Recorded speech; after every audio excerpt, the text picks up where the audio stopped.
So the full cast Harry Potter and the Prisoner of Azkaban released yesterday. As of releasing this video, I listened to the whole thing, I enjoyed the whole thing, and I have some thoughts, so let's talk about it. So first off, let's go into the standout performances for this story, which of course I think one of the biggest standout performances is Iwan Rheon as Professor Lupin. I think just did such a good job. You know, him being Ramsay Bolton in Game of Thrones, I was very hesitant because I'm like, I really do not like this guy. And I think it's the same thing as David Tennant. It's like my first experience with David Tennant was Barty Crouch Jr. And I'm like, I don't trust this guy. And then when I started watching Doctor Who, not realizing that the 10th Doctor is Barty Crouch Jr., and he showed up and I'm like, oh,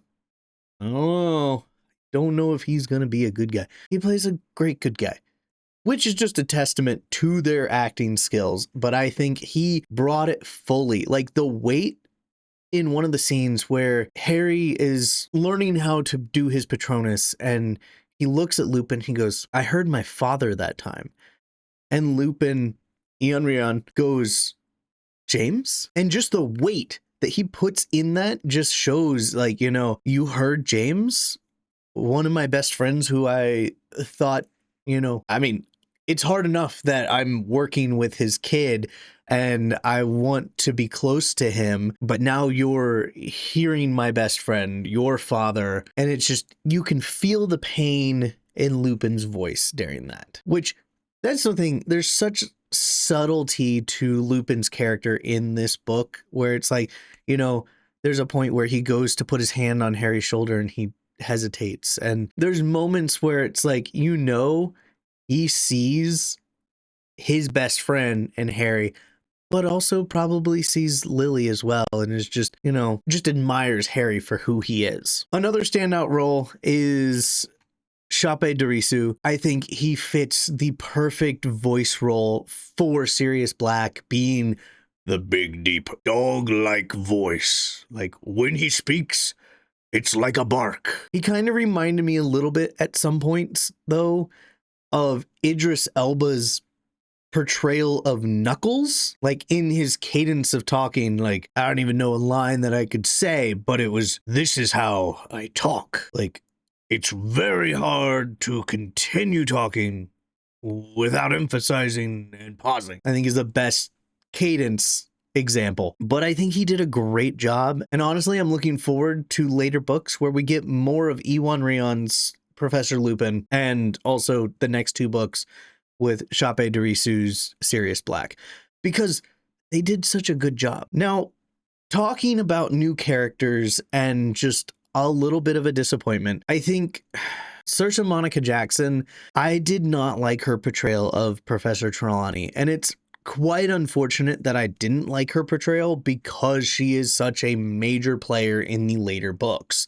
If she was just a one-off, it wouldn't bother me, but we get more of her in Goblet of Fire. She plays a very major role in Order of the Phoenix, and we still get a little bit of her daring Half-Blood Prince. So we get 3 more books with Saoirse Monica Jackson's Professor Trelawney, and I think she portrayed it more in like a hippie vibe, man, rather than we are ethereal creatures. And it just, I didn't like it.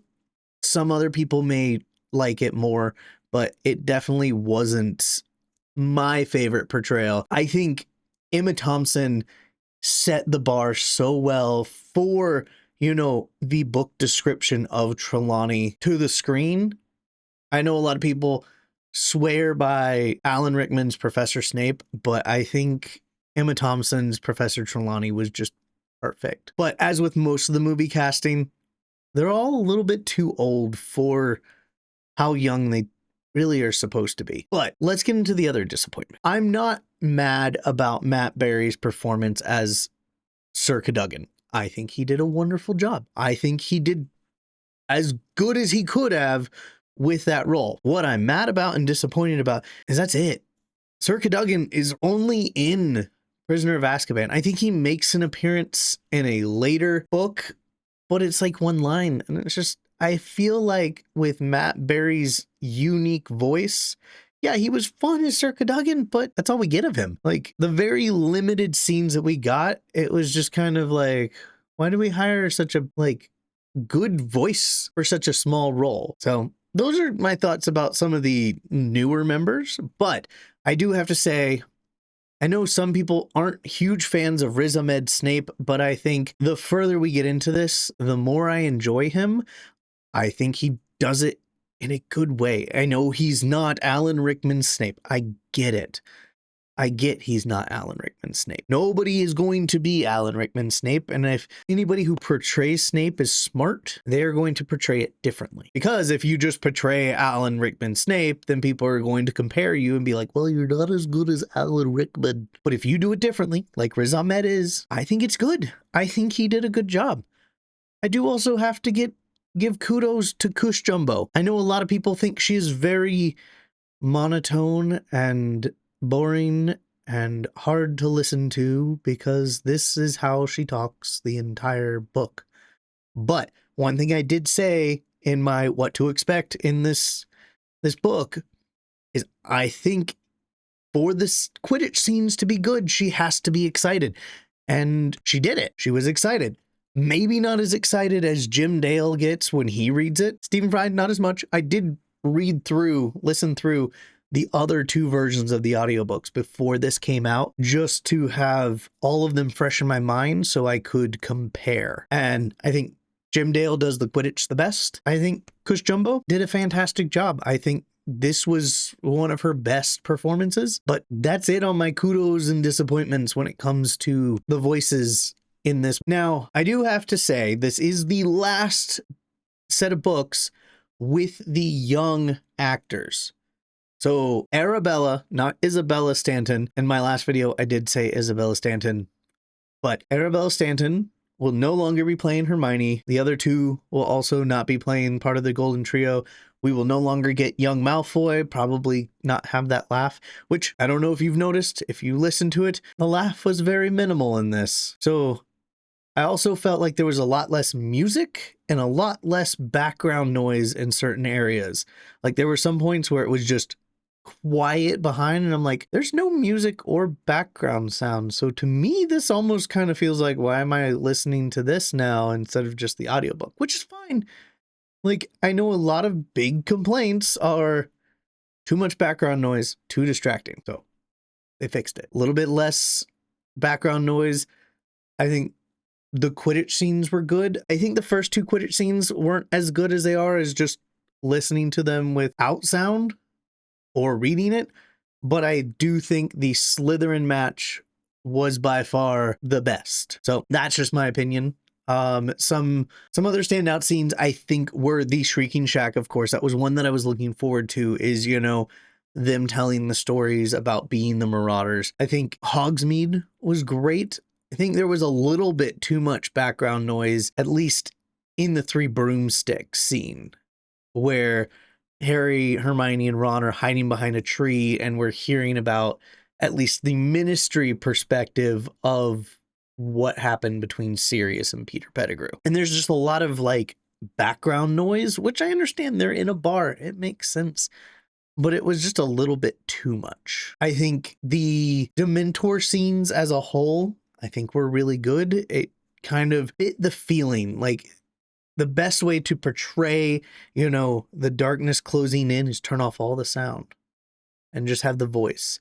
And it just really helped because there was also just that humming in the back, or it was just kind of like, this is making me feel a little uncomfortable, which is what's supposed to happen.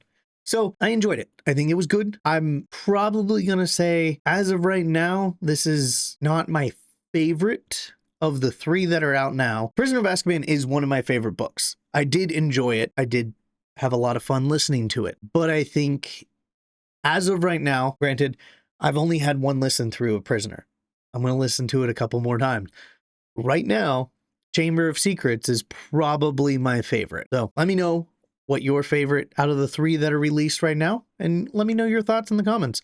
But that's basically it. I think standout performance was Iwan Rion and Shape Idrisu as their Marauders personas. I'm looking forward to seeing more of them. I'm looking forward to Goblet of Fire. I think Goblet of Fire is going to be amazing, and just the ample amount of new voices that we're going to hear.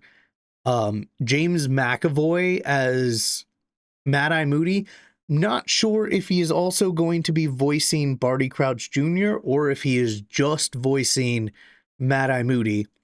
That is something we will probably find out as we get closer, if not once it's revealed. Because fun fact, the voice of Aunt Marge is going to be coming back. Not as Aunt Marge, but as Bathilda Bagshot. So we may be seeing a lot of returning voices playing different roles. So maybe we will see Matt Berry playing Ludo Bagman. Will we? Probably not.